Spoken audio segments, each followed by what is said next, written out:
la hagamos esperar. Escuchemos a Laura Ceballos en esta mañana, del lunes 22 de junio, de 22 de mayo. De junio, mire, ya me estoy adelantando hasta las elecciones, don David. Por favor,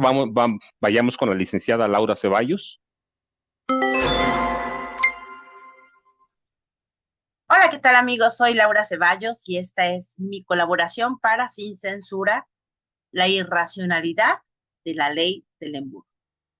Con esta última embestida de la presidenta de la Corte contra el presidente del Senado, es posible constatar que el poder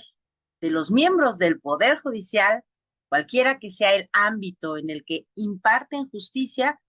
es desproporcionadamente mayor al que puedan ejercer los otros dos que configuran a los poderes de la Unión y obviamente el del pueblo. Siempre fue evidente que al Poder Judicial le viene grande la democracia, le incomoda,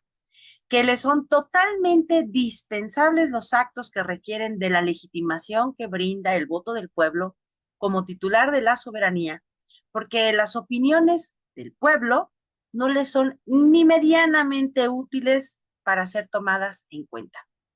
Desde el inicio de la presidencia de Andrés Manuel López Obrador, nos ha tocado ver cómo los jueces federales conceden amparos y suspensiones cual si fueran justificantes o permisos de pasillo en una secundaria, que los magistrados de los tribunales los confirman como actos de impunidad legalizada y que la Corte transforma el poder de revisión sobre constitucionalidad de las leyes emitidas por el legislativo según la necesidad y magnitud de los que ponen en tela de juicio, entiéndase, las organizaciones de la sociedad civil, mayormente auspiciadas con el reparto de dólares por X González y la USAID, y que evidentemente son los verdaderos auspiciantes de ese poder ilimitado. A lo largo de este sexenio, ha sido evidente cómo el Poder Judicial siempre fue la bisagra que legalizó las aberraciones que en otros sexenios eran hechas ley por el legislativo y sancionadas por el ejecutivo, sin que las intenciones reformistas de la Constitución y la gran producción de leyes con las que procuraron beneficios para empresarios extranjeros, como los que ayudaron al saqueo desde Salinas hasta Peña Nieto, fueran puestas en duda y la Corte se tomara la molestia de abogar por la justicia. Muy lejos estamos de aquellos deseos expresados por José María Morelos y Pavón en Los Sentimientos de la Nación, cuando enunció que era necesario un poder judicial que protegiera al pobre de los abusos del rico. Y más bien nos ha tocado un poder abusivo, con funcionarios que aunque cobren más que el presidente para no corromperse, siguen vendiendo sus sentencias al mejor postor sin que haya un atisbo de justicia para las víctimas.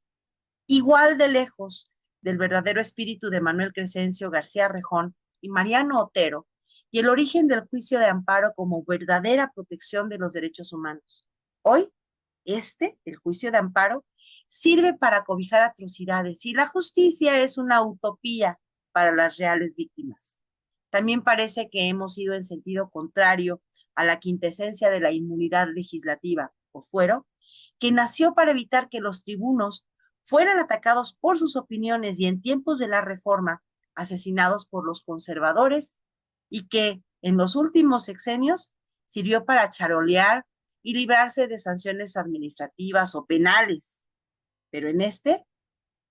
para mentir ilimitadamente cuando se trata de denostar al presidente y a cualquier persona que milite en favor de la revolución de las conciencias. En fin,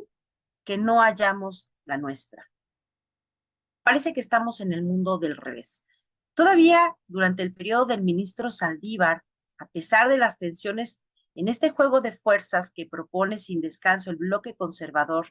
y siendo absurda la finalidad de los cientos y cientos de amparos interpuestos como intento de frenar la construcción de las obras de infraestructura más trascendentales del último medio siglo, o la concesión de suspensiones a empresarios extranjeros a los que les condonaban los impuestos y se les dispensaba el pago, por ejemplo, de la transmisión de energía, él, como presidente, daba una cierta batalla a sus cofrades de toga y concedía algo de autoridad moral al Poder Judicial, a la Corte y al Consejo de la Judicatura. Llegó Norma Piña rompiendo techos de cristal, sí, pero para la impunidad.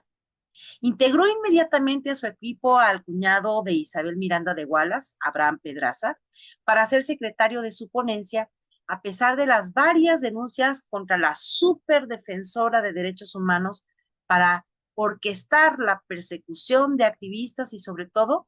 de fabricar pruebas contra personas inocentes, acusándolas de haber asesinado a su hijo, que se dice que está vivo y administrando la riqueza que le produjo su propia muerte. Además, trasladó de la Fiscalía General de la República también a la Corte a Sonia Vargas Terrero, quien fue directora general de Recursos Materiales, Servicios Generales e Infraestructura de la Policía Federal en el periodo de García Luna, días antes de que uno de los jueces del Poder Judicial ordenara el descongelamiento de las cuentas de la esposa del colaborador de Calderón en la misma fecha en que éste fue juzgado y declarado culpable de los 5 cargos en la Corte del Distrito Este de Nueva York. Todo esto y muchas resoluciones más han sido objeto de críticas, no solo de personajes en la política, sino por las personas que nos sentimos defraudados por un poder judicial que abiertamente está decidido a enterrar los esfuerzos de desarrollo de esta cuarta transformación. ¿Por qué? Pues porque con tal de decir el derecho, están concediendo toda clase de resoluciones antilegales para liberar a personas indeseables para la sociedad, descongelar cuentas, evadir a los señalados por corrupción y todo lo que requieran para generar entre la ciudadanía la sensación de que no hay gobernabilidad y que es necesario cambiar de bando en las siguientes elecciones. Han ido creciendo en el cinismo y se sienten invulnerables al punto de que pocos creyeron que Piña hubiera escrito esos mensajes tan básicos al senador Armenta para dejarle saber que lo tenía en la mira. Lo tildaron de chillón porque hizo públicos los mensajes de WhatsApp, de mentiroso porque seguro no eran de la pobrecita ministra y no les parece que en dado caso haya habido intimidación o presión en esa comunicación. O sea, el culpable fue él por rajar, por no aguantarse.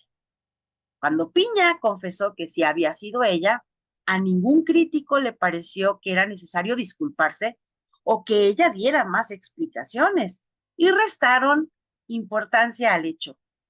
¿Qué habría pasado si ella misma le hubiera escrito a un legislador del PRIAN-RDMC con esa misma intención? ¿Habrían minimizado igual si cualquier ministro se hubiera dirigido así con emojis y amenazas veladas a una de sus senadoras? ¿No estarían pidiendo juicio político para ese ministro abusivo y doloso? ¿Dónde están esas legisladoras que se ufanan de su fuero para exigir respeto a la ministra presidenta, pero sobre la inmunidad legislativa del senador Armenta y sus opiniones vertidas en uso de sus atribuciones sobre la necesidad de reformar la Constitución y elegir a nuestros jueces, magistrados y ministros? Constituido por completo el lawfare, el grupo de X González y sus lacayos en el Poder Judicial, la oposición política, los periodistas del golpismo y las injerencias extranjeras desde Estados Unidos, es innegable que vienen con todo en esta última etapa del sexenio de López Obrador. Sus más recientes resoluciones demuestran el desprecio por las necesidades del pueblo, que la Guardia Nacional deje de ser parte de la Sedena sin importar que haya buenos resultados en el combate a la delincuencia y permitiendo a las autoridades civiles de los estados que retomen el descontrol de sus fuerzas del orden. O que se viole la Constitución al ordenar que el Congreso nombre sí o sí al 5º consejero del INAI para poder madrear a gusto al presidente con resoluciones sin pies ni cabeza y de paso para seguir bloqueando la construcción de obras prioritarias como el Tren Maya, el tren interoceánico, los aeropuertos de la península y lo que se ofrezca. Y como elemento de shock, que 9 personas que no han sido electas para nada en su vida den como buena la pataleta de la oposición, que por mérito propio es minoría y que hayan invalidado la primera parte del Plan B por cuestiones de forma, alegando que la pobrecita oposición es víctima de bullying porque no la dejan hacer su voluntad y que por eso es necesario desoír lo que el pueblo, a través de sus representantes, ha ordenado sobre remuneraciones y salarios que sobrepasan lo indicado por el artículo 127 constitucional. La Corte está aplicando la ley del embudo para darle el triunfo al que paga más y no a quienes exigimos justicia, aunque sea evidente que tenemos razón. Muchas gracias y hasta la próxima. Don David, y mire, a propósito de la ley del embudo de la licenciada Laura Ceballos, la realidad es que hay que decirlo, la Suprema Corte de Justicia de la Nación y el Poder Ejecutivo, que depende prácticamente de la ministra presidenta, ella la presidenta también del Poder del Consejo de la Judicatura Federal, que es el que controla jueces, ministros, magistrados, está entrando en un terreno muy peligroso, está entrando en un terreno, en un terreno en el que ni siquiera a la propia Corte podría convenirle a largo plazo. Miren, no hay que ir muchas veces a los grandes casos para ver cómo se maneja la justicia. Estamos acostumbrados a ver los casos de los narcotraficantes, a ver los casos de secuestradores, a ver los casos de negociación de alto nivel de los ministros con los delincuentes de cuello blanco. No, mire, el estado de la justicia lo podemos ver en cualquier juzgado civil, solo hay que entrar, solo hay que llegar y ver cómo negocian con quienes no tienen dinero, con quienes no tienen para pagar un abogado defensor. Y de allí se nota, lo podemos ver, no en los grandes casos, sino en los casos que afectan directamente a la población que menos tiene. Y mire, a propósito de esto, don